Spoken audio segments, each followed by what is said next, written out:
Comprendre comment fonctionne le monde dans lequel nous sommes. Au cours d'un braquage, les voleurs d'une banque intimidèrent l'ordre à tous les usagers de la banque.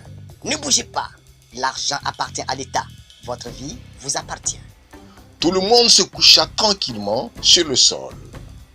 C'est ce qu'on appelle le concept de la modification de la pensée. Changez la façon traditionnelle de penser de votre entourage. Quand l'une des femmes très sexy se coucha sous une table de façon provocante, le voleur l'interpella. S'il vous plaît, madame, soyez civilisée. C'est un vol et non pas un viol. C'est ce qu'on appelle être professionnel. Se concentrer uniquement sur la tâche pour laquelle on est formé.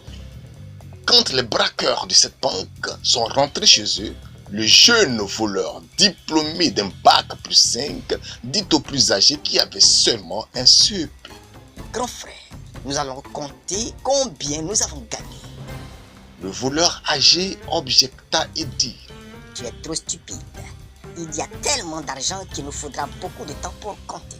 Ce soir, le journal télévisé nous dira combien nous avons dérobé à la banque. C'est ce qu'on appelle l'expérience. Aujourd'hui, l'expérience est plus importante que les qualifications livresques.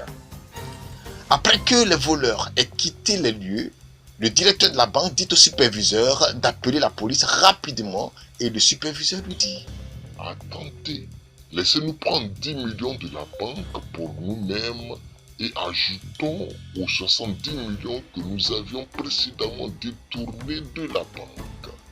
C'est ce qu'on appelle suivre la marée, transformer une situation défavorable à votre avantage.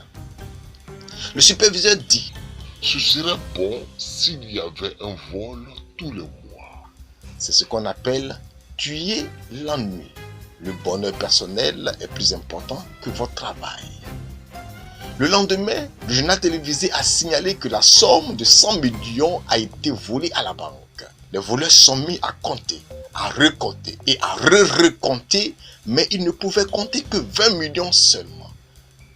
Ils étaient très en colère et se sont dit: Nous avons risqué nos vies et nous n'avons pris que 20 millions. Et le directeur de la banque, lui, a pris 80 millions sur un claquement de doigts.